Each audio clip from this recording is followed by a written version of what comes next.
The final score, Wrexham 3, Crew Alexandra 3. I'm Mark Griffiths from Wrexham AFC. Um, which is your favourite insane match of the last 2 years? There are so many to choose from, aren't there? Well, this was certainly one. What a crazy, crazy game it was. Wrexham, by the end, saluted by their fans as if we'd pulled out a glorious victory. Maybe in a moral sense, we had. Certainly, to lose a player to a red card in the 36th minute when we're 1-0 down and not playing well and turn it around into a 3-3 draw with a 96th minute equaliser. Yeah, that does feel a bit like a victory. And well, I'm currently also writing up the Wrexham Anorak, and I'm going back and I'm fairly sure it's going to turn out that that's the first time we've ever scored 3 goals with 10 men on the pitch. So, yeah, this was a remarkable achievement. But once again, it was crazy. And once again, there was, well, should we say diplomatically, lots to talk about? Because certainly there was a lot going on. Not all of it positive, but once again, we've managed to walk off to a standing ovation. It's quite a team, this, isn't it?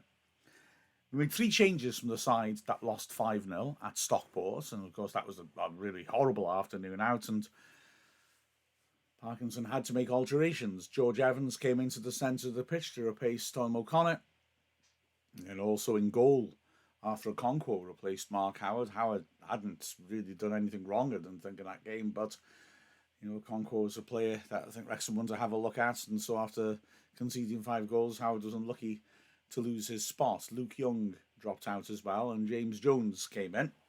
And I've got to say, the first 20 minutes felt a lot like the Stockport game, surprisingly. Wrexham just were a bit disjointed. Crew moved the ball around quite well, kept possession very well. And they were the side who had all the threat in the first 20-odd minutes. Wrexham's defence sometimes, again, looking a little vulnerable. Crew, again, by moving it around, opening up little spaces.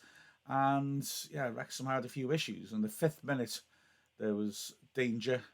Ball in from the left-hand side by Dimitriou Adebisi, who was terrific as a wing-back on both flanks, cutting in ahead of Boyle, who I think maybe should have been a bit more alert, and got in a 10-yard out header, which missed the target wide of the right post. He should have done a lot better. A couple of minutes later, again, Wrexham in trouble. A quick throw-in taken. Mullin, seeing that nobody had read it, sprinted across and made an excellent attempt to block. But unfortunately for him, it ricocheted into the Wrexham box. Okonkwo slipped. It was very, very wet. And Long at a tight angle to try and steer the ball into. He hit it into the side netting, actually quite a long way off target when you look at the footage. Credit to Okonkwo, who slipped in the wet. And he saw the danger, but actually did get across and cover his near post despite the slick. He's got long legs and a bit of pace about him. There wasn't much he could do in the 25th minute when the Crew, beg your pardon, took the lead. Taberner, who with Powell was impressive in the middle of the pitch, swung a lovely ball in to the near post. It was your classic player making a run across the box, attacking the edge of the 6-yard box sort of header, and Dimitriou put power and placement on it to put it under the bar. It's got to be said he was left completely unmarked, though. Crew did that. Well, a very familiar routine now, of course, of having 4 players in a line and then the 4 markers can't quite get to them. Boyle certainly appeared to be Dimitriou's man, and he'd lost him, ended up running the wrong way around that big crowd of players, and Dimitriou, having lost him, made no mistake. To be fair to Wrexham, they'd actually just started to get a toe grip into the game then. They just started in midfield to be able to bring the ball forwards, to step up and not be so close to the defence as well. And we were beginning to look a little more threatening. And soon after the goal, we did have a half chance, although I think it tells you something that before the red card, this was the only chance worth noticing. McLean with a wicked free kick from the left-hand side, and Dimitriou facing his own goal just had to try and intervene. He mishit it, but put it over his own bar. So like I said, that was the best we had to report on in the first 36 minutes. And then came the red card. It was a red card to Ryan Barnett, which started off with Evans playing a rather wishy-washy little floated ball to him in the wet conditions. Barnett's touch let him down. The ball squirted away from him. And as we see so often, he lunges in to try and make amends for his poor touch and win a tackle. And he hit Shiloh Tracy over the ball. You know, there was a lot of grief for the referee, Lee Swaby, throughout this match. And this incident started there off. It looked like a red card to me, to be perfectly honest. I don't think Barnett went in to try and hurt the man or play the man. I think he was just frustrated at himself for miscontrolling the ball and looking to make it amends for it. But the fact is, he overstretched, he missed the ball, and he caught the shin of Tracy. Tracy, I think, may have laid it on a bit thick, but you know, he's entitled to do that, and I kind of would want a Wrexham player to do that if they have been victim of a foul that looked like a red. So the referee had no hesitation, sent Barnett off. Wrexham looked to be in trouble, but to be fair, what followed were 54 minutes, pretty much, of excellent performance by Wrexham. In fact, 3 minutes after the red card, with the crowd roaring and the players driven on by this sense of injustice, we were equal. And what a goal it was. McLean putting the ball into the far post. Hayden attacking it tremendously. He was playing as a right back now and planting his header across the 6-yard box. Mullin lay in wait and made contact with the most beautiful overhead kick into the bottom left corner. And Wrexham were level. And we continue to push. James Jones tried his own little overhead kick as well in homage to the Mullin in virtually the same spot. And the momentum was very much with Wrexham until a controversial moment deep into added time. Wrexham opened up on the right. Adebisi again, cutting inside, got past McLean, went down, and the referee pointed to the penalty spot. Lots to pick out from this one. Firstly, was there much contact on Adebisi? I don't think there was. I think he managed to con the ref that bit there. It looks to me like he's on his way down when he makes contact with McLean's leg. There was a little funny incident I didn't see, but a few people have reported of Boyle going over to complain to the linesman and the linesman gesturing to say it wasn't me who made that decision. And yet to see proof of it, but I'd like to see that because that's an interesting one, isn't it? Maybe he should have been flagging and telling the ref it's not a penalty. The other thing that I think we've really got to look at, though, is that McLean did not defend this situation well at all. He needed to try, if he could, to stay on his feet and force Adebisi in another direction, or at least away from the danger area, so he has to pass the ball square. Instead, he didn't. Adebisi got the run on him, and he just stuck his leg out, a lazy leg in the box, and gave away a penalty. And, you know, I'm saying about Adebisi maybe going down a bit early, maybe fooling the ref. Stand by that. Again, don't blame him, because McLean gave him that opportunity. So while I think it wasn't a penalty, I see why the ref gave it, and it's the defensive mistake which really cost us. Chris Long stepped up, drove the ball into the bottom right corner. Okonkwo got a hand to it, actually, but couldn't manage to shovel it out. So against his old team, he was beaten for the second time, and Wrexham with 10 men go down into the break, a goal down. Not for long. 69 minutes after the restart, it's level again. Mullin with some more magical stuff. And wow, what spirit this team has. Evans dinking the ball into the edge of the area. Palmer with an absolutely perfect chest down for Mullin, who ran onto it in the right channel. Pretty tight angle, but smashed it across the keeper. Davis, the goalkeeper, got hands to it. Couldn't do anything but push it inside the net. A glorious goal. Mullin's second goal of the season, of course, after that injury.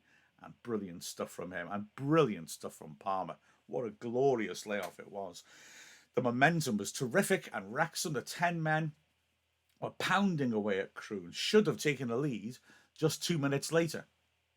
It was a great ball by Hayden to send James Jones down the right. It was a lovely piece of combination play down the right-hand side as well, I might add, with James Jones and Hayden central to it. But brilliant vision by Hayden, who read those little passing triangles Wrexham were working and pushed it through.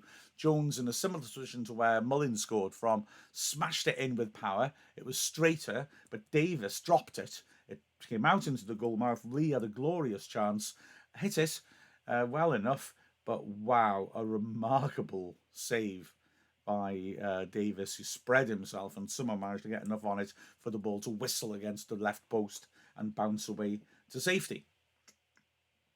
The Crewe started to regain a little more control of the ball, weathered the storm, sometimes quite desperately, and started to do what really was obvious: bring the ball down and move it about. And around the hour mark, they started to get a bit of a more of a grip on the game.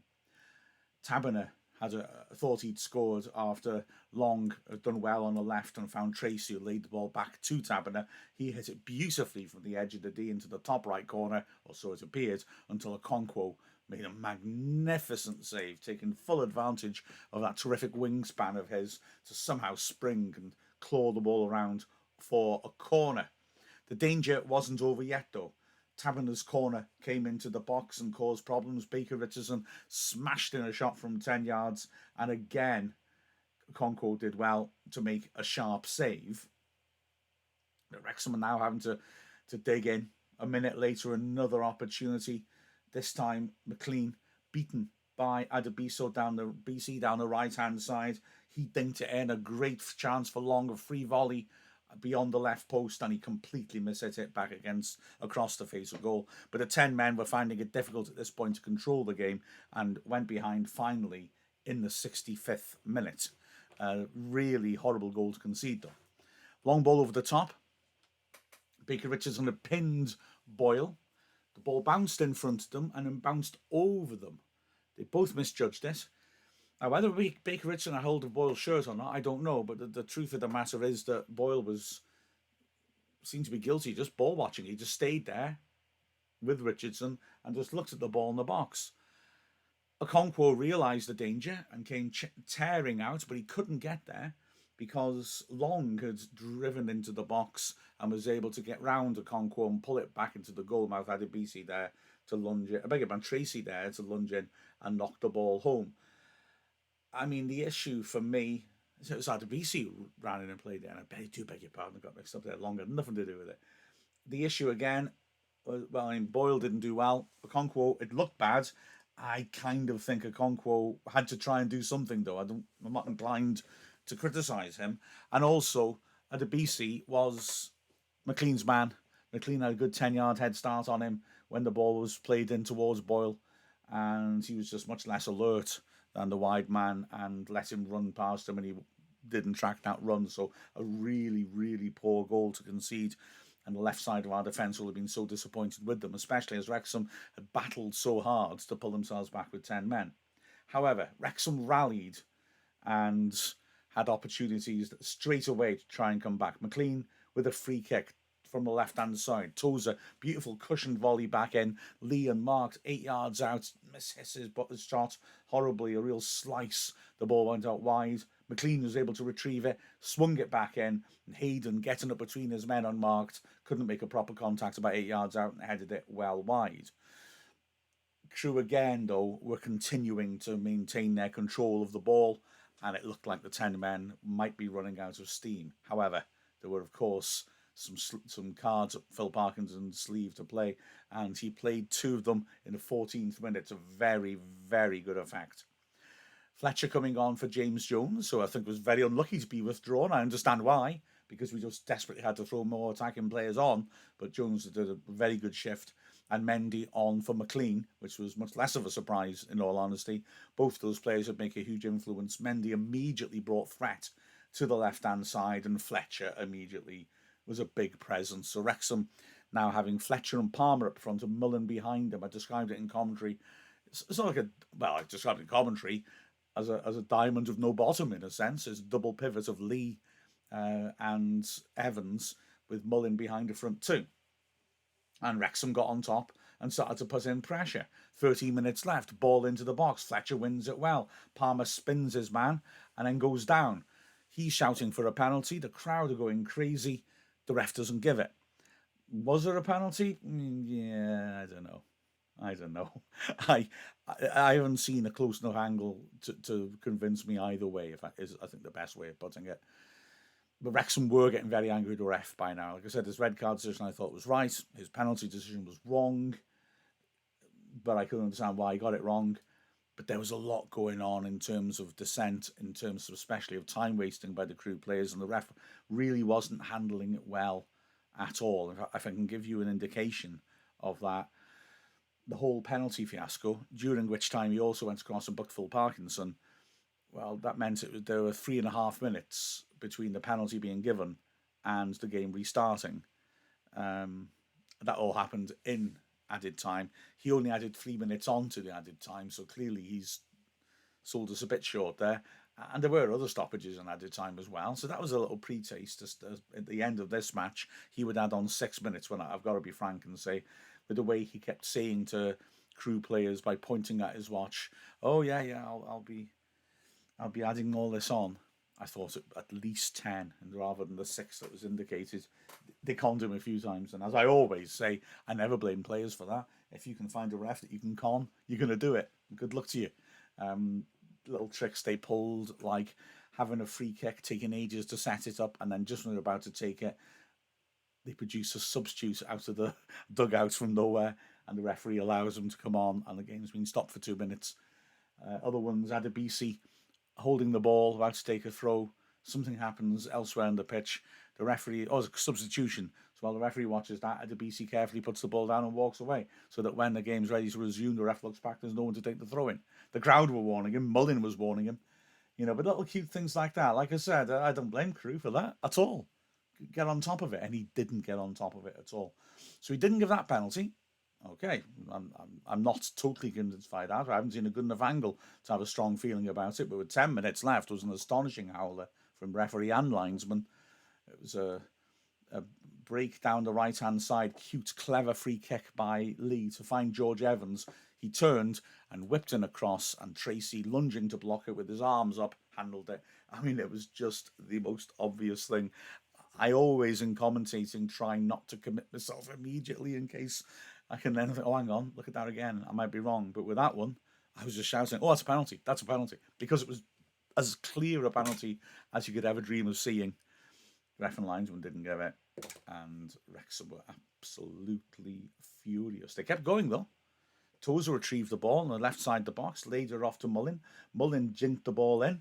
The Crew defence struggled to deal with it, and it came to Hayden, who hit the ball terrifically powerfully on the turn. A fine save by Davis to deny him. And then from the corner, George Evans swept it in and hit the bar, believe it or not. When the ball came back out, Evans drove the ball in across the face of goal, agonisingly close to but nobody could get a touch onto it. Then another opportunity, a short corner. By this point, Darby had come on for the outstanding Palmer. Short corner to Lee, who on the edge of the area turned, hit a shot. It was deflected and just scraped the right post. And then from that corner, which this had happened a couple of times, Wrexham, having taken off a couple of players and not used a couple of regular players, didn't know who was taking set pieces. On this occasion, Mullin just had to come sprinting over and take it. He gave it a shrug before he took it, as if to say, I shouldn't be out here. But he stood a good ball in, and Fletcher met it with an excellent flashing header, which just went past the left side. Another corner to Wrexham could have sealed things for Crew, as they broke away on a 3-on-2 break, as Mendy and Lee tried to control the ball and shield players off it for the other, and there was a bit of a miscommunication. The breakaway was slowed down by Mendy, whose recovery pace was outstanding, and was totally stopped when Holicek broke down a left channel into the box by Tozer, who did really well to close down the space, get close, and force him to drive it wide. Tozer was off a minute later, as Wrexham continued to throw caution to the wind, and Wrexham essentially ended up with 3 at the back, but on this occasion it's 1 centre-back and then 1 man either side, who are really playing as wing-backs or attacking full-backs and taking every risk possible. The ref, as I said, gave 6 minutes. Cannon was on for Tozer, and Cannon was basically playing as a right winger, pulled 1 cross in, but it was scrambled away. And then in the 93rd minute, there were more opportunities, unbelievably close. Lee challenging really well, Mendy feeding it in, Fletcher driving a shot which hit the left post, terrific strike, and span out of play for a goal kick. Fletcher looking threatening again, and in the 96th minute, finally justice was done. Like I said, a ball into the box.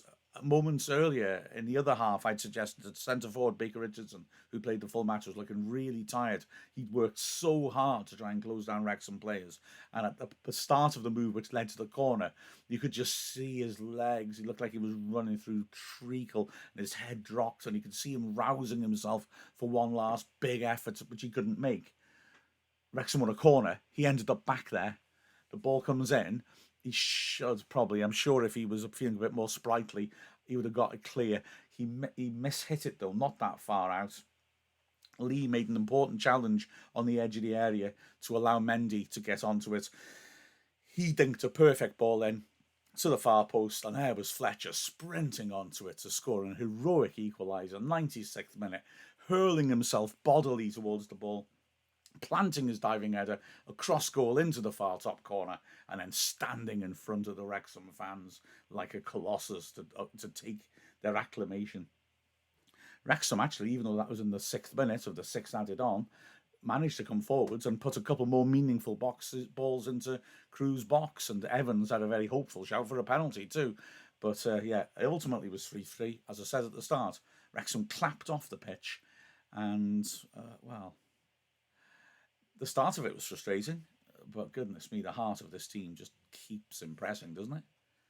Looking at the individual performances, well, Okonkwo, despite the fact it looked a bit awkward, the third goal, but I think that it looked worse than I showed them from his perspective. He made a couple of very, very good saves, and yeah, I think took his opportunity.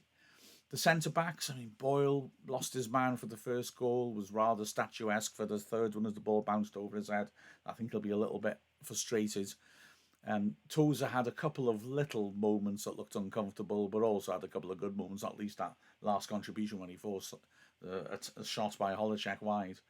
And Hayden had a good game, played the first 36 minutes as centre-back and looked solid enough, went to right back and was pushing on well, made some constructive passes, got some decent headers in the box, including the assist for Mullin. So, yeah, he did all right. It was a good recovery from him after being under par at Stockport.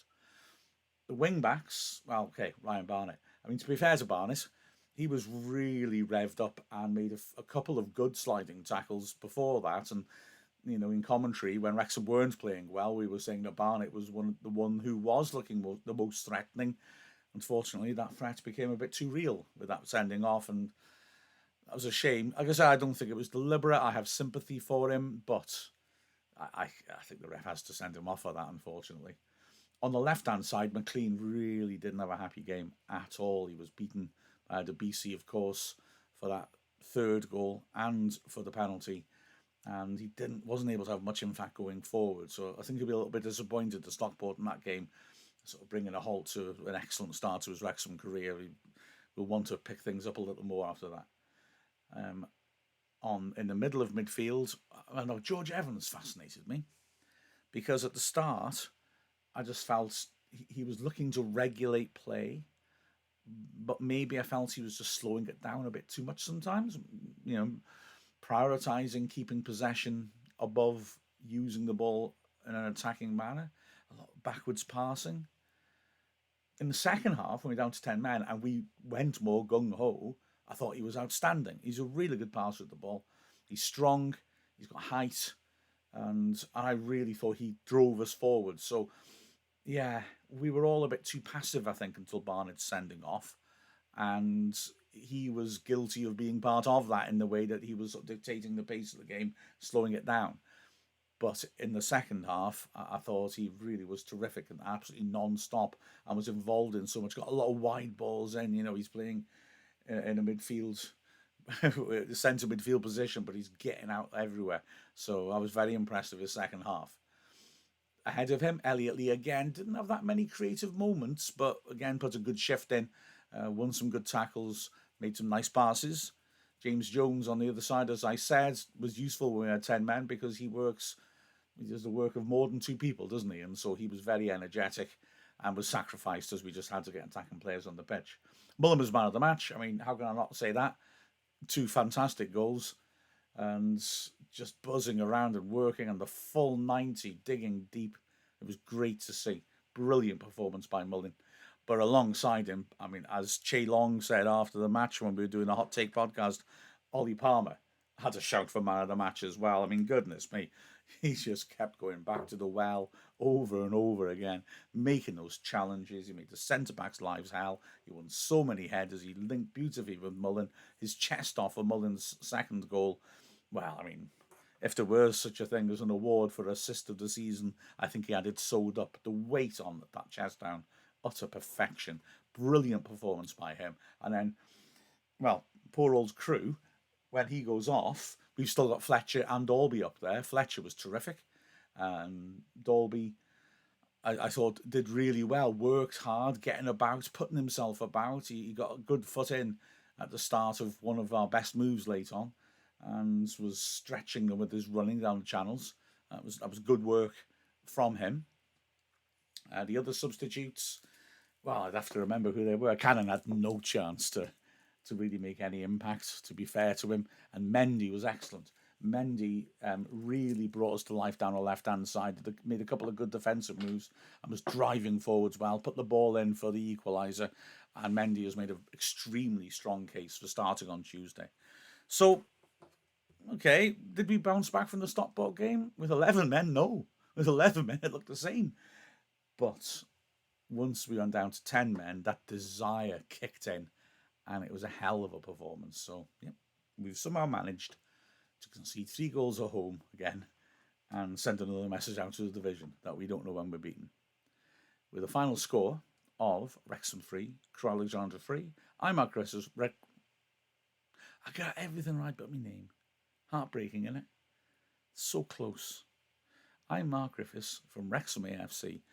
Remember to like and subscribe and all those good things on all our stuff across our channels, the YouTube, SoundCloud, the podcast channel, everything like that. Throw some comments on if you wish. Why not? Last comment I had on SoundCloud was like about 2 years ago. Wow. Go on, I dare you. Bye.